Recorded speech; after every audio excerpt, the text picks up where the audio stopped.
Hello, YouTube, and everybody else, which I guess is on YouTube. I would just like to first thank everybody for kind of kicking me into a first start, like a fresh start, like just kind of putting my stuff out, and it just seems to be really enjoyed by the public. I'm really enthralled by that. Couple things. I'm sorry about the watermark in the middle. I have actually bought this program, but the problem is I got a new computer and I haven't been able to switch over, so this watermark may be annoying. I'm sorry, but I couldn't be able to get my thing, or the one I bought for already. And excuse the mess on the desktop. I do a lot of stuff, and this is kind of where I need to like put things immediately. And I also do senior pictures, so if you see pictures of people, I'm not a creep. Actually, maybe I am. Anyways, sorry, I have a cold. So I'm going to actually be showing you guys upon request, like what I do, like what I use. And so yeah, just kind of create an instrument. Things like with GarageBand, I mean, really, with what you wanting to use, you gotta make it, pretty much. I mean, simple as that. I can show you what I've done. You just kind of do what you think sounds good, but you can just kind of just start with the piano, because with GarageBand you don't really use the piano. You use something like up here. You've probably seen in other tutorials. I just kind of went through other people's stuff, like tutorials on YouTube, and just kind of put it all together into one thing. So like with here, and so it kind of gets that trancey kind of sound, and you just really, do what you want with it from there. So you can do compressors, make it, compressed in the way you want it, and you could do EQs to do the way you want it, all these different ways to do different sounds. So, but here, this is not how to make one. This is just what I do. So, let me just delete this real quick, and I will create a new one. So really, you can do dubstep sounds any way you like. I'm actually wanting to like make a voice dubstep with this real instrument, recording my voice. I just think that would just be kind of a cool thing. I mean, really, all you need to do is just really just test new things. I mean, music is built by new ideas and stuff. Okay, so this is actually a tutorial that I went from someone else's video, and that's what it sounds like. It sounds kind of weird, I don't know, but I mean, that was my first somewhat dub thing. I didn't like it too much, but like, little settings to them, whatnot. But in the video, or not video, the song that I made called What The, which seems to never have the question mark after the dots. It's supposed to be a question mark there to kind of get a, question-y feel. This is what I used. Not all of them, because I just created a couple new ones, but use this one, and not the chill dub. I didn't even know I built that until like 5 seconds ago, and I re-altered it and made this crunch dub. Sounds really cool. I'm going to use it on my next song called Life-Sized Monsters. Be out to check for that. It sounds pretty sick. Swick. No. Anyways, so first I'm just going to, I guess, look at this bass wobble, yaw. Reason why I call it yaw, because it kind of talks, yaw. Because it's I. Actually, that should be called I, but whatever. You can kind of hear that it goes I. Kind of has that, kind of sounds like it's in a microphone kind of feel. I guess biggest friend in GarageBand is Bit Crusher. I use it a lot. Just because I guess it produces certain sounds. Like if you don't have it here, it's kind of flat, and this kind of produces all these different tones, a lower tone, a high tone, and all that. So and you can use the high, just kind of do what sounds good. But what I have here, it's on analog mono right here. So I first came out with a piano, like you just make a new instrument, like that's why over here it's a piano. but just make a new instrument and come up to the analog mono. Compressors pretty much go with how the rest of the song is. If you need the thing to get up a little higher, you put the gain up a little more. Like the ratios and thresholds, that's all for like balancing your high frequency and low frequencies, sort of. I'm still kind of new at like the technical side of what these do, but just kind of messing around, just kind of see what you like. But compressors are a little not really sound; they're more for balancing, I guess. So this right here, so the automatic filter, that is your dub pretty much. And how I do it, well, this always changes, but the resonance you want to have pretty much all the way down, because if you don't, this is what it sounds like. It has that right at the beginning, unless you want that. I mean, that kind of sounds kind of cool. That can kind of get in the way, and this just kind of makes it sound fluent. Intensity.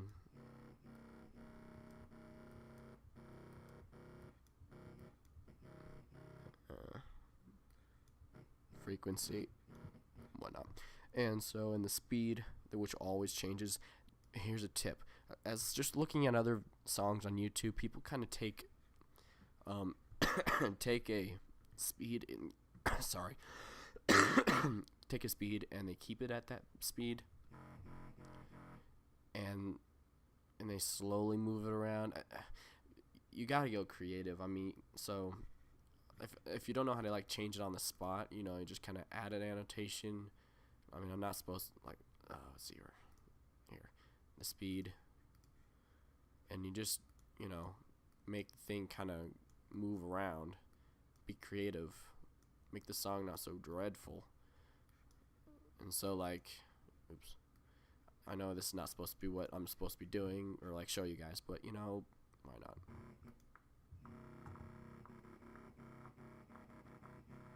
I mean, I know you won't actually hold a note that long, but I mean, you just kind of jump it back and forth, make it all kind of fuzzy or whatever. And whoa, I didn't know I did that. Awesome. Anyways, so yeah, I'll just kind of go back and forth. You use the ups and downs, or like either one, because this kind of gives a wah wah wah if you're wanting that. If you're down down, or up and down, whatever.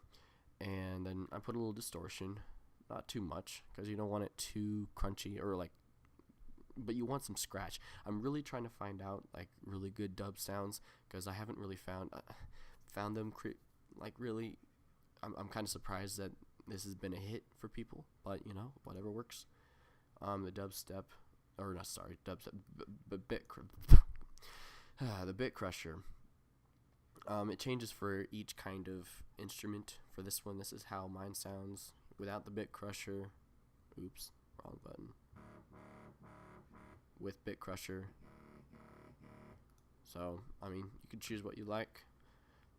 So that's the yaw. I guess I should call it instead of the yaw.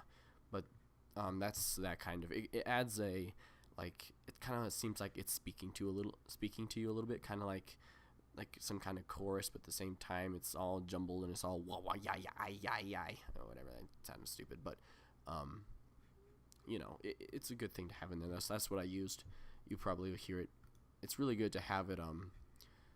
It's really good to have like slow down sometimes. You heard that probably in my song. Just kind of goes boom, and explodes. And so this is the other one I have. I just call it bass wobble. Just kind of simple. The vocal transformer actually I never used, as you can tell. I don't know why I have that even on.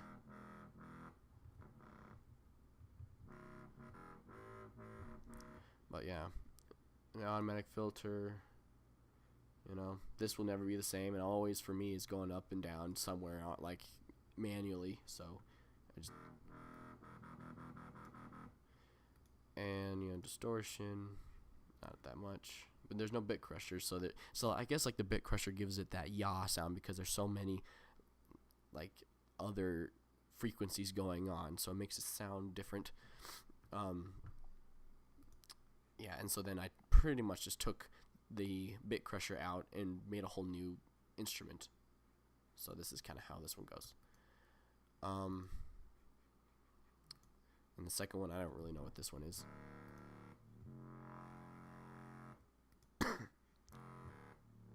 Pretty much the same thing with a slower. Honestly, it's the exact same thing. I don't know why I have two of them. That's kind of dumb. What's this? Oh, nothing that's really interesting. This may actually be a really cool instrument to use that I've used. It's an analog sync, and pretty much it does the work for you. You just click this right here, and you get to do everything you want. Like, see, it kind of goes higher, goes lower, somewhere in there. You know, get all these different noises. I think it was 93 or something. Actually, it wasn't, but whatever. So yeah, it's a good scratch noise. It's kind of like a, well, yeah, I named it scratch. It's a good like a transistor going to something else, or a filler or something. This blah blah blah. Yeah, I had that one. So like, when making music, you pretty much have to start from scratch from every song, especially going new, because you don't want to bore your audience by the same stuff every time. And I know that's work, but you know, I haven't like just started making music. I have actually been around for a while, but it's been sounding very bland. And if you check out my old stuff, yeah, you would you will find very bland stuff that just kind of sounds the same thing. I use the same stuff, blah blah blah. So, oh crap, it's already 12 minutes. Okay, well, I only have one more left. There's the chill thing. Like, you probably can't even hear that. But then I changed it into this crunch. And I'm actually kind of liking this sound because it's very, very scratchy. I've been looking for a very scratchy sound, like not the like sound, but like kind of like fingernails driving down, but it's like a good sound. Like, I don't know. I always wanted to find sounds, by Crispy, if you know him, like the Predator song that he made. Great sound. So I haven't used this dubstep yet. I'm gonna use it in my next song, Life-Size Monsters, and an ode to goats. Yes, I'm going to make a song called an ode to goats because there's this person I know who can make the best goat/sheep noise, and it just like, you know what? Why not have fun with it and just make a song just for goats or sheep or whatever? Yeah, why not? But anyways. So I have a compressor here, distortion, and automatic filter. Then, you know, this will always change, this will always change. But this is always the same. Unless you're feeling a difference, like you want some pop at the beginning, you want just a certain frequency to hit, or you want the intensity to be a little lower. Oh, sorry, I totally forgot to show the visual EQ on the other things. But so here's... For this one, I'll just kind of browse through the other ones real quick. Oops. Sorry, I kind of am a little bit of a mess. I've never made a video for people before. So that's the EQ.